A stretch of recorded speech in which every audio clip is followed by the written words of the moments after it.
저자들을 많이 만나고 또 부동산, 재테크 관련된 책들을 꾸준히 읽다 보니까 한 가지 공통적으로 말하는 것들이 있더라고요. 그게 뭐냐? 발품은 절대 지지 않는데요. 무조건 발품이 답이라고 합니다. 부동산은 현장에 답이 있다고 하면서 계속해서 끊임없이 부동산을 돌아다니면서 다양한 매물들을 많이 볼수록 실력이 쌓인다고 하는 거예요. 그러면 저자들이 그렇게 이야기했으니까 가만히 있어야 되겠어요? 아니죠. 저자들이 하라고 하는 것들을 실행을 해야만 내 것이 되겠죠. 저자분들이 하라는 대로 그대로 했습니다. 3개월 동안 400채가 넘는 집을 보러 다녔었어요. 매일 부동산으로 출퇴근하는 삶을 살았습니다. 제가 시간적 여유가 많아가지고 부동산 투자를 할 수 있었던 게 아니라 저도 2018년 5월 달까지는요, 회사에서 회사원으로서 근무를 했었습니다. 그런 상황 속에서도 일 끝나고 집에서 편히 쉬고 싶은 상황 속에서도요, 안락함을 포기하고 내가 어떤 원하는 목표를 이루기 위해서 끊임없이 노력을 했습니다. 그래서 6시에 땡 하고 회사 끝나면은 바로 어디로 달려가요?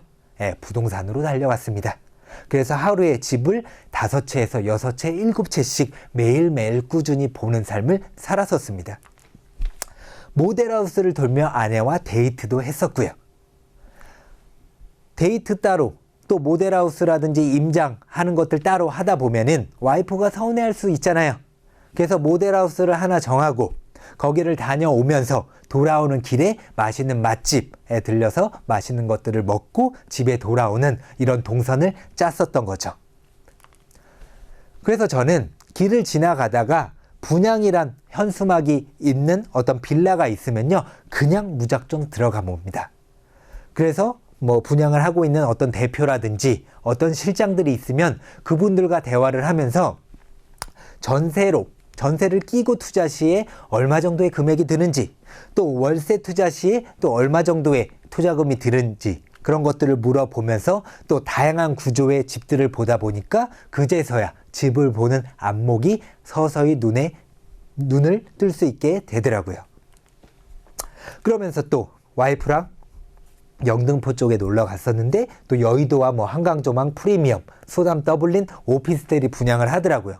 오피스텔을 살 마음은 없었지만은 주변에 모델하우스가 있으니까 그대로 들어가가지고 앞으로 이쪽 지역이 어떻게 발전될 것인지, 또 이 오피스텔을 투자하면은 어느 정도의 이익이 발생할지에 대한 다양한 이야기를 들으면서 시야를 넓혀 나갔었죠. 그리고 와이프랑 제주도 여행을 이렇게 하던 시간이 있었는데요. 한라산을 보기 위해서 올라가다가 왼쪽 편에 분양 모델하우스 오픈이란 현수막이 떡하니 걸려 있는 거예요. 참새가 방앗간을 그냥 지나칠 수 있나요? 아니죠. 바로 핸들을 돌려가지고 이 모델하우스 안에 들어갔습니다. 그래서 대표라는 분이 하나하나씩 설명을 해주는데, 현재 제주도 분양 시장은 어떻고 빌라 시장은 어떻고 전체적인 부동산 시장은 어떤지에 대한 어떤 이해를 분양하시는 대표님을 통해서 많은 정보를 얻을 수가 있었죠. 제가 제주도에 직접 살지 않기 때문에 직접 살아야만 얻을 수 있는 정보들을 간접 경험을 통해서 알게 되는 거잖아요.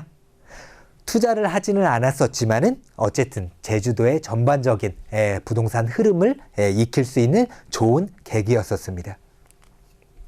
그리고 저는 부동산을 다녀오면 어때요? 다녀올 때마다 항상 명함을 챙깁니다. 그리고 이렇게 쌓아놔요. 왜냐? 이런 명함을 볼 때마다 어떤 생각이 들어요? 아, 내가 지금 열심히 노력을 하고 있구나. 그리고 이렇게 내가 노력했다라는 것을 많은 분들에게 보여드려야 되잖아요. 그래야 자극받고 더 열심히 행동을 하시니까요. 그래서 저는 강의하는 동안에 있어가지고 제가 말씀드리는 모든 내용들은 제가 직접 경험을 하고 가장 좋았던 부분들만 뽑아가지고 엑기스만 뽑아서 여러분들한테 알려드리는 거거든요. 그렇기 때문에 여러분들은 제가 시행착오를 겪었었던 것들을 겪으시면 안 되잖아요. 제가 말씀드리는 것들만 차곡차곡 또 차근차근 따라오시다 보면은요, 실패하지 않는 어떤 재테크 성공을 하실 수가 있을 겁니다. 임장을 많이 할수록 좋은 점은 뭘까요? 여러 가지가 있는데요. 첫 번째는 다양한 공인중개사와 이야기할수록 얻는 정보들이 많습니다. 왜냐? 해당 지역을 가장 잘 아는 사람은 누구죠? 그 지역의 공인중개사 분입니다. 또 중개사들이 어떤 말들로 사람들을 현혹시키는지 파악을 할 수가 있습니다. 처음에는 아무것도 모르고 갔을 때는 이 사람이 정말 나를 위해서 이야기해 주는가 보다 라는 생각이 들 수 있는데, 조금만 내 실력이 업그레이드 되고 많은 공인중개사분들을 만나다 보면은요, 자기의 이익을 위해서만 어떻게 해서든 계약시키려고 하는 분인지, 아니면 진심을 다해서 나를 위해서 또 계약을, 좋은 물건들을 추천해 주시려고 하시는 분인지, 그런 것들을 파악을 할 수가 있는 능력이 생기실 겁니다. 또 세 번째는요, 금매를 잡을 수 있는 확률이 굉장히 높아집니다. 여러분들 금매 아무한테나 소개시켜줘요? 저 혼자 어쩌다가 한 번씩 부동산 딱 들렸는데 나 어느 정도 있으니까 괜찮은 물건 있으면 저한테 추천 좀 해주시고 저한테 바로 연락 주세요 라고 한다고 그분들이 저한테 연락을 줄까요? 아닙니다. 꾸준히 계속해서 안면을 트고 계속해서 부동산에 관심이 있다라는 것을 어필을 해야만 괜찮은 물건들, 또 싸게 나온 물건들이 있을 때 가장 먼저 연락을 받을 수 있게 되는 거죠. 또 집의 구조 및 장단점을 파악할 수 있는 눈이 굉장히 떠집니다. 처음에는 어떤 구조가 좋은지, 또 어떻게 생겨먹은 집이 괜찮은 집인지 알 수가 없어요. 근데 계속해서 임장을 하고 좋은 책을 읽고 많은 사람들을 만나고 많은 집들을 볼수록 집의 구조 및 장단점을 파악할 수 있는 눈이 굉장히 크게 떠지게 됩니다.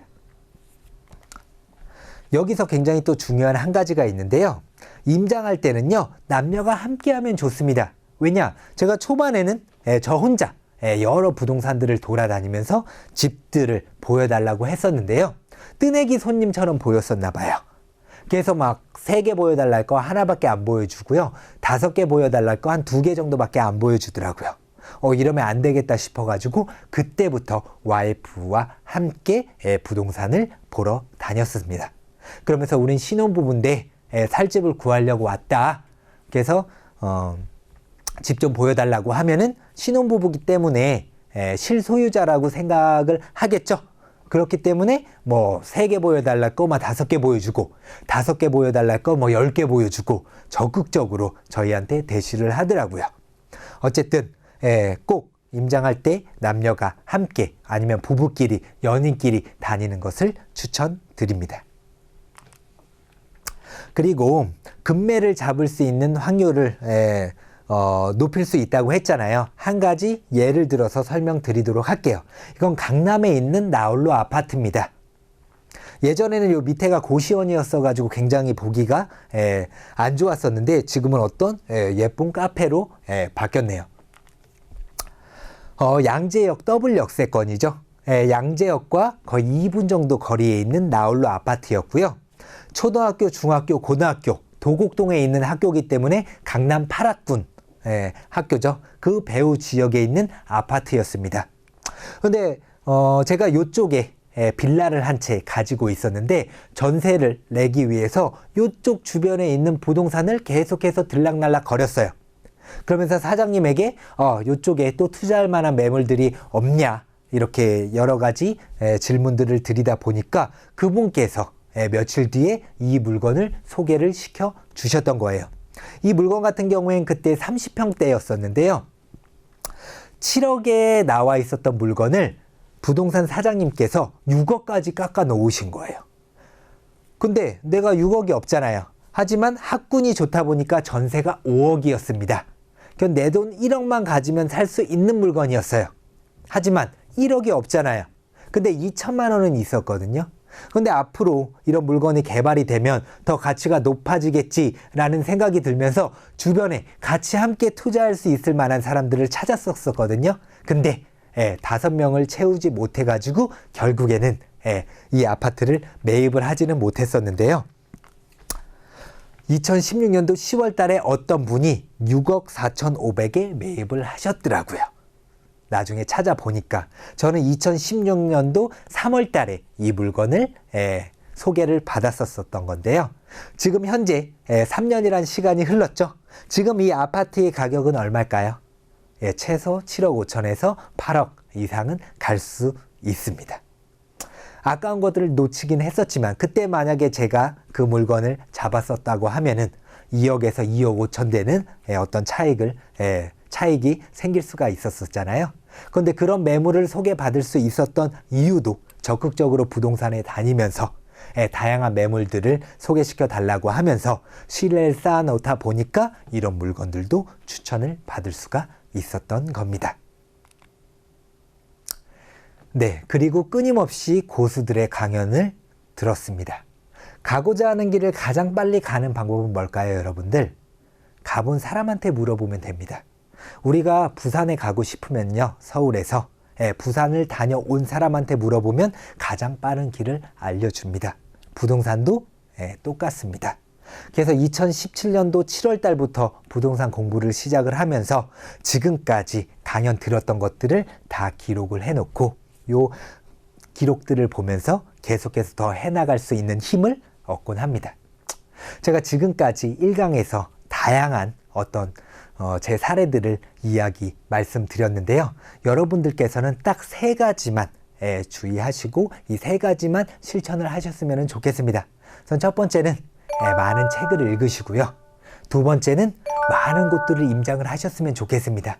그리고 세 번째 마지막으로는 고수들의 강연들을 계속해서 들으시면서 자신의 어떤 투자 마인드라든지 어떤 투자의 시야를 점점 넓혀 가신다고 하면은 실패하지 않는 투자를 하실 수가 있을 것 같습니다. 그럼 다음 시간에 또 뵙도록 하겠습니다. 감사합니다.